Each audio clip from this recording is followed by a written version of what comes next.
নবী তোমার নাম শুনে পাগল আমার মনটা গো, নবী একবার দেখা দিও গো। নবী তোমার নাম শুনে পাগল আমার মনটা গো, নবী একবার দেখা দিও গো, নবী একবার দেখা দিও গো। কিয়ামতে দিও গো দেখা, দেখবো নয়ন ভরে গো। আখিরাতে দিও গো দেখা, দেখবো নয়ন ভরে গো। নবী একবার দেখা দিও গো, নবী একবার দেখা দিও গো।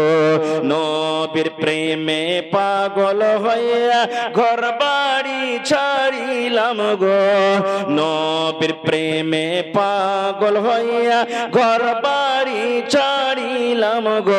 নবী একবার দেখা দিও গো, নবী একবার দেখা দিও গো। ভাই মুসলমান, তবে কিয়ামতের দিন নবীজি বললেন, আয়েশা, তিনটা জায়গা, তিনটা স্থান এমন আছে, যদি কোনো মুসিবতে পড়ে যাও আমি নবী উদ্ধার করতে পারবো না। তিনটা জায়গার মধ্যে হলো, একটা হলো আমল। আল্লাহ তাবারাক ওয়া তাআলা তারা যদি এক পাল্লাতে নেকিকে রাখবেন, তারা যদি এক পাল্লাকে আল্লাহ তাবারাক ওয়া তাআলা গুনাহকে রাখবেন। যার নেকির পাল্লা ভারী জান্নাতের ভিতরে চলে গেল, যার গুনার পাল্লা ভারী জাহান্নামের ভিতরে চলে গেল। আর এমনও কিছু লোক আছে নেকি এবং গুনাহ বরাবর আল্লাহ তাবারাক ওয়া তাআলা ওকে আরাফে রাখবেন। আরাফ মানে হলো আইল, জান্নাত এবং জাহান্নামের মধ্যখানে আল্লাহ রাখবেন। আর যার একটা নেকি কমে গেল, সুবহানাল্লাহ, আল্লাহ তাবারাক ওয়া তাআলা কিয়ামতের দিন ওকে ওয়াফার দিবেন। কি? আল্লাহ রাব্বুল আলামিন বলবেন, বান্দারে, একটা তোমার নেকি কমেছে রে বান্দা, যদি তুমি একটা নেকি আনতে পারো, আমি আল্লাহ রাব্বুল আলামিন তোমাকে জাহান্নাম থেকে বাঁচিয়ে তোমাকে জান্নাতি করে দেব। পাবে রে বান্দা নেকি? আছে কেউ তোমাকে দেওয়ার মতন? এবার লোকটা ভাবা চিন্তা করে বলবেন, আল্লাহ আছে, পাবো জি, আল্লাহ নেকি পাবো। আল্লাহ বলবেন, বান্দা যা, কিয়ামতের দিন আমি অর্ডার দিয়ে দিলাম, যদি তুমি একটা নেকি আনতে পারো, আমি আল্লাহ রাব্বুল আমিন তোমাকে জাহান্নামের আগুন থেকে বাঁচিয়ে নিব। লোকটা কানবে, চোখ দিয়ে ঝরঝর ঝরঝর ঝরঝর করে পানি ঝরবে। এবার লোকটা কানতে কানতে এবার খুঁজতে লাগবে, কাকে পাবো, কাকে পাবো। নিচে থাক, নিচে থাক, নিচে রেখে দে, অসুবিধা হবে, নিচে রাখে, আওয়াজের অসুবিধা হয়, নিচে রেখে দে। আল্লাহ রাব্বুল আলামিন এবার বলবেন, যা রে বান্দা যা। দেখবেন সূরা, তো আল্লাহ রাব্বুল আলামিন কোরআন মাজিদে সুবহানাল্লাহ ৩০ পারাতে একটা সূরা আছে, সেই সূরাতে বলেন, ইয়াউমা ইয়াফিরুল মারউ মিন আখিহি ওয়া উম্মিহি ওয়া আবিহি ওয়া সাহিবাতিহি ওয়া বানি। এবার লোকটা কিয়ামতের দিন, ওরে আল্লাহ, কানতে কানতে কানতে কানতে নিজের ভাইকে পেয়ে যাবে। কিয়ামতের দিন ভাইকে চিনতে পারবে। এটা হলো আব্দুল সাত্তার আমার ভাই, এই আব্দুল জব্বার হলো আমার ভাই, সুলেমান হলো আমার ভাই, এই দেখো আব্দুল হাদি আমার ভাই, আব্দুল সামি আমার ভাই।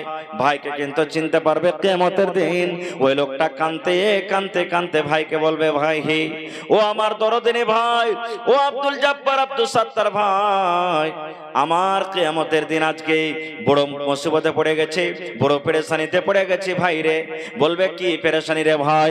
আল্লাহ বলেন, বান্দারে, ওই কিয়ামতের দিন সুবহানাল্লাহ নিজের ভাইকে চিনতে পারবি। আর চিন্তা করার পর ভাইকে বলবে, ভাই রে, দুনিয়াতে তুমি আমার জন্য কত কষ্ট করেছিলে, কত আমাকে আদর করেছিলে, আমাকে তুমি কামে কাজে যেতে দাওনি, আমার জন্য তুমি রোদে বাতাসে ঠান্ডাতে কত কাম কাজ করেছিলে, ভাই রে, তুমি আমাকে কত সুন্দর সুন্দর জামা কাপড় দিয়েছিলে। ও আমার দরদিনে ভাই, আজকে তোমার হতভাগা ভাই একটা নেকি কমে গেছে, একটা নেকির কারণে আজকে জাহান্নামের আগুনে যেতে হবে। ভাইরে, তুমি দয়া করে একটা নেকি গেল আমাকে দিয়ে দাও, একটা নেকি যদি আমাকে দিয়ে দাও, আমি আল্লাহর জান্নাতে চলে যাব। আল্লাহ রাব্বুল আলামিন বলেন, বান্দারে, তোমার ভাইকে যখন এরকম ভাবে গিয়ে তুমি বলবে, তোমার ভাই তোমার কথার কথা শুনবে, শোনা পর তোমার ভাই তোমার কাছ থেকে কথা বলে পালিয়ে যাবে। আরে হতভাগা ভাই, এ হতভাগা মানুষ, তুমি কাকে ভাই বলছো? তুমি চলে যাও, চলে যাও, আমার কাছ থেকে তুমি সরে যাও। দুনিয়াতে আমার ভাই বলে কোনো মানুষ ছিল না। যেই ভাইয়ের জন্য একটু কিছু হলো না হলো লিয়াই তো লাঠিবে, কি মনে করে লিয়েছে ও এখনো বেঁচে আছি, এক একটাকে পিটিয়ে ষাট করে দেবো একবারে। সেই ভাই কিয়ামতের দিন কিন্তু চিনহার দিবে না, কানতে কানতে আল্লাহর কাছে চলে যাবে। আল্লাহ বলবেন বান্দা নেকি পালি না, না আল্লাহ পাইনু না। এবার আল্লাহ বলবেন এখন কি করতে হবে? এবার লোকটা কানবে আর বলবে আল্লাহ জি আর একবার তুমি আমাকে চান্স দিয়ে দাও আল্লাহ, আর একটা রাস্তা আছে, নেকি পাবো। বলছেন কে? আল্লাহ বলেন ইয়াউমা ইয়াফিরুল মারউ মিন আখিহি ওয়া উম্মিহি। আল্লাহ জি মা আমার আছে, দরদিন মা, মা আমার আছে, মাকে আমি খুঁজবো, মাকে আমি পাবো। কিয়ামতের যদি আমি মাকে পেনি, মা আমাকে নেকে দিবে। কারণ দুনিয়াতে যত আমার কষ্ট ব্যথা হয়েছে, দুনিয়ার মানুষকে কেউ না দেখতে গেল আমার মা আমাকে দেখেছে। এই জন্য মাওলা আল্লাহ জি আমাকে আর একটা চান্স দিয়ে দাও, আমি মার কাছে যাব, মার কাছে নেকে পেয়ে যাব। আল্লাহ রাব্বুল আলামিন বলেন বান্দারে কিয়ামতের দিন খুঁজতে খুঁজতে খুঁজতে খুঁজতে লোকটা নিজের মাকে পেয়ে যাবে। মাকে পেয়ে যাওয়ার পর মাকে লোকটা বলবেন আল্লাহ এই আমার হতভাগা মা, মা গো আমি তোমার হতভাগা সন্তান। মা দুনিয়াতে তুমি আমাকে জন্ম যখন দিয়েছো কত আমার জন্য কষ্ট করেছো মা। মা 5 মাস 7 মাস 8 মাস 9 মাস তোমার পেটে আমি থেকেছি, তোমার চুষে খেয়েছি। মা মাকে রাতের বেলাতে তুমি নিজে ভিজা কাপড়ে ভিজা জায়গাতে তুমি ঘুমালছো, আরাম করেছো, আমাকে শুকনো জায়গাতে তুমি আরাম দিয়েছো। ও আমার দরদিনী মা, যদি আমাকে জ্বর হয়েছে, আমাকে যদি সর্দি হয়েছে, পায়খানা হয়েছে, আমার জন্য তুমি কত কষ্ট করেছো মা। আমি তোমার হতভাগা সন্তান মা।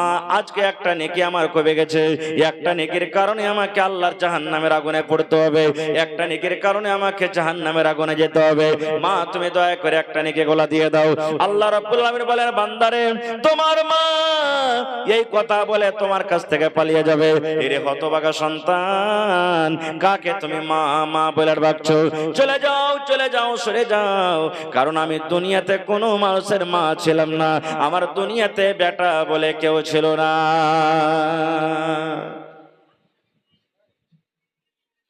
কেউ আমার বেটা বলেছিল না খো। তাহলে ভাইও দেখা করলো না, মাও দেখা করলো না। আল্লাহ বলেন এই মতো বেটার কাছে যাবে, বেটাও দেখা করবে না খো। ভাইরা আমার শেষ পর্যন্ত কার কাছে যাবে? সুবহানাল্লাহ, নিজের স্ত্রীর কাছে যাবে। ও সাহেবাতেহি, আল্লাহ বলেন নিজের বিবির কাছে মানুষ যাবে, যে বিবির জন্য আমরা হালাল হারাম ঠান্ডা গরম রোদ বাতাস কিছু বুঝাবুঝি করি না, সেই বিবির কাছে যাবেন। বিবিকে বলবে বিবি একটা নেকি কমে গেছে, তোমার জন্য দুনিয়াতে কত কষ্ট করেছিলাম, রাত দিন এক করে তোমার জন্য আমি কত দৌলত জোগাড় করেছিলাম, তোমার জন্য তোমাকে সুখে রাখার জন্য কত আমি কষ্ট করেছিলাম, একটা নেকি গালা তুমি আমাকে দিয়ে দাও। আল্লাহ তাবারাক ওয়া তাআলা বলেন হে দুনিয়ার মানুষ, সেই দিন মানুষ বলবে, স্ত্রীটা বলবে এরে হতভাগা মানুষ, কাকে তুমি বিবি বলছো? আমার দুনিয়াতে তো কেউ স্বামী ছিল না, আমি কোনো মানুষের বিবি ছিলাম না। ভাইরে সেই দিনও কিন্তু স্ত্রীটাও দেখা করবে না, ছেড়া পালিয়ে যাবে। ভাই আমার তাহলে বোঝা গেল কিয়ামতের দিনটা কোনো মানুষের জন্য হবে না। যদি আপনার আমল আমার আমল ঠিক থাকে, কিয়ামতের দিন সব জায়গাতে পাস হবো, কিয়ামতের দিন আরামে থাকবো। না হলে কিয়ামতের দিন না নিজের ভাই নিজের হবে, না নিজের মা নিজের হবে, না ছেলে নিজের হবে, না বাপ নিজের হবে, না নানা নিজের হবে, না দাদা নিজের হবে। কিয়ামতের দিন কোনো মানুষ কিন্তু কোনো মানুষের হবে না। ভাই ভাইরি তাহলে আজকে এই বেঁচে থাকা কালে আমাদেরকে কিয়ামতের তৈয়ারি করে যেতে হবে। আজকে বেঁচে থাকা কালে কিয়ামতে কিভাবে আরামে থাকবো, সুখে থাকবো, আমাদেরকে সে কিয়ামতের তৈয়ারি করে যেতে হবে। আল্লাহ তাবারাক ওয়া তাআলা কোরআনে বলেন হে দুনিয়ার মানুষ, মরার আগে তুমি মওতের তৈয়ারি করে যাও, মরার আগে তুমি মওতের তৈয়ারি করে যাও। ভাইরি আমল নেক আমলের মেলায় রাস্তা আছে, মেলায় জায়গা আছে, তার মধ্যে হলো একটা হলো আল্লাহর ঘর মসজিদ। আল্লাহ রাসূল বলেছেন মান বানা লিল্লাহি মসজিদান বানাল্লাহু লাহু বাইতান ফিল জান্নাহ। আল্লাহ তাবারাক ওয়া তাআলার নবী বলেন, হে আমার উম্মত তোমরা শুনে নাও যে আল্লাহ তাবারাক ওয়া তাআলাকে রাজি করার জন্য, আল্লাহকে খুশি করার জন্য আল্লাহর এখানে ইবাদত খানা, আল্লাহর মসজিদ বানাবে, আল্লাহর ঘর বানাবে, আল্লাহকে রাজি করার জন্য। বানাল্লাহু লাহু বাইতান ফিল জান্নাহ, আল্লাহ তাবারাক ওয়া তাআলা তার জন্য জান্নাতের ভিতরে এখন ঘর বানিয়ে দেবেন। দুনিয়াতে আল্লাহর ঘর বানাবেন, মসজিদ বানাবেন, আল্লাহ তাবারাক ওয়া তাআলা জান্নাতে আপনার জন্য এখানটা ঘর বানিয়ে দিবেন। দুনিয়াতে আল্লাহর ঘর দিবেন, টাইলস লাগাবেন, আপনি সিমেন্ট লাগাবেন, গিট্টি লাগাবেন, ইট লাগাবেন। আল্লাহ রাসূল বলেছেন জান্নাতের ভিতরে আপনার জন্য ঘর বনবে এখানে ইট সোনা, এখানে ইট চাঁদি দিয়ে। তাহলে আজকে আল্লাহর ঘর বানাইতে বসেননি, জান্নাতের ভিতরে নিজের ঘর বানাইতে বসেছেন। আজকে জান্নাতের ভিতরে নিজের ঘর বানাইতে বসেছেন। ভাইরা আমার, একজন সাহাবী এসে নবীকে বলছেন, ইয়া রাসূলুল্লাহ আমার মা দুনিয়াতে নাই, মা বেঁচে থাকলে হয়তো আমাকে দানের কথা বলতো। নবী গো, মা দুনিয়া থেকে চলে গেছেন, তো মায়ের জন্য কিছু করতে পাবো না। আল্লাহ রাসূল বললেন, সাহাবীরে তোমার মা কবরে চলে গেছেন, তুমি মায়ের জন্য দান করো, মায়ের জন্য দান করো। এই যে কুরবানির টাইম আসছে ভাই, একটা কথা আরো বলে দিই, এই যে মৃত্যু মানুষের নামে আমরা দান করি, কেউ মার জন্য, কেউ দাদার জন্য, কেউ বাবার জন্য, যারা মারা গেছেন তাদের জন্য আমরা দান করি। ভাইরে, যদি মৃত্যু মানুষের নামে দান কুরবানি না করে যদি আপনি দানটা করেন তো বেশি আফজাল, উত্তম, ভালো।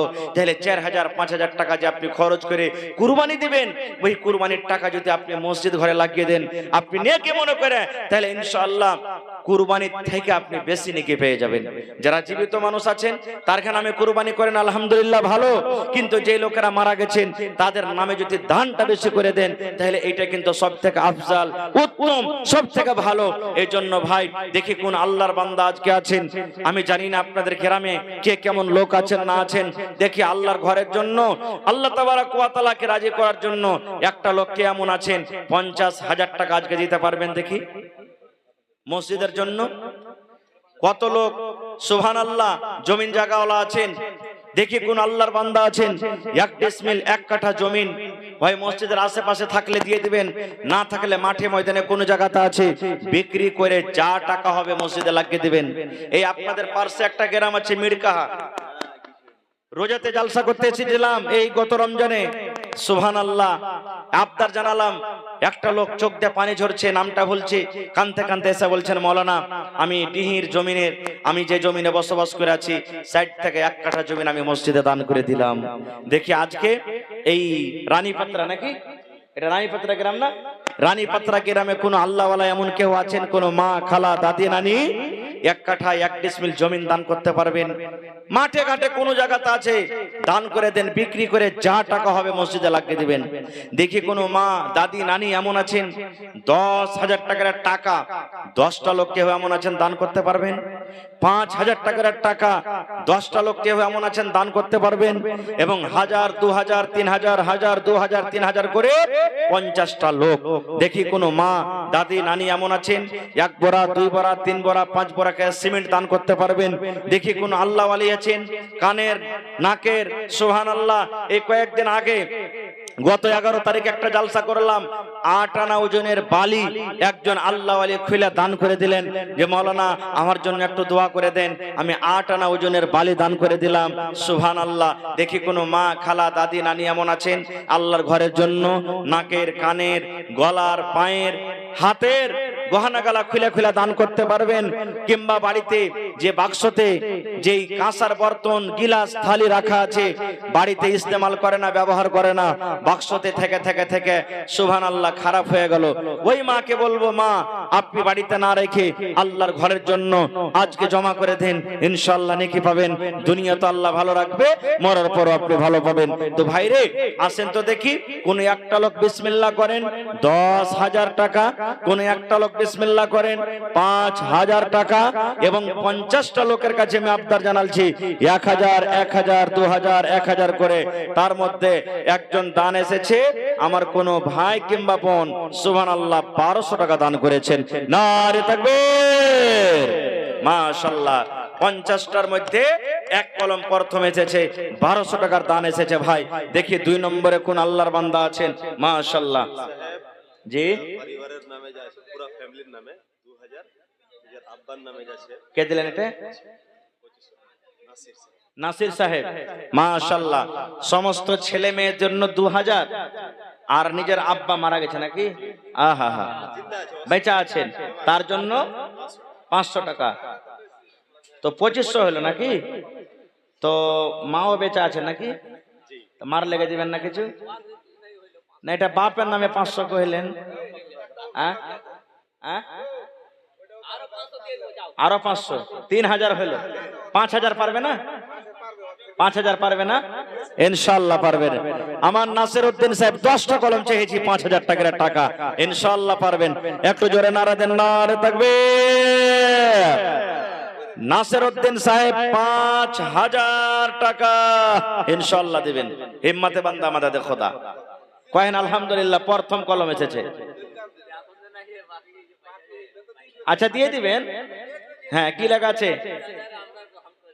হ্যাঁ, 3000 নগদ হয়ে গেল, 2000 টাকা লেখেলেন। জি জি জি, হ্যাঁ লেখেলেন। মাশাআল্লাহ, জাযাকাল্লাহ।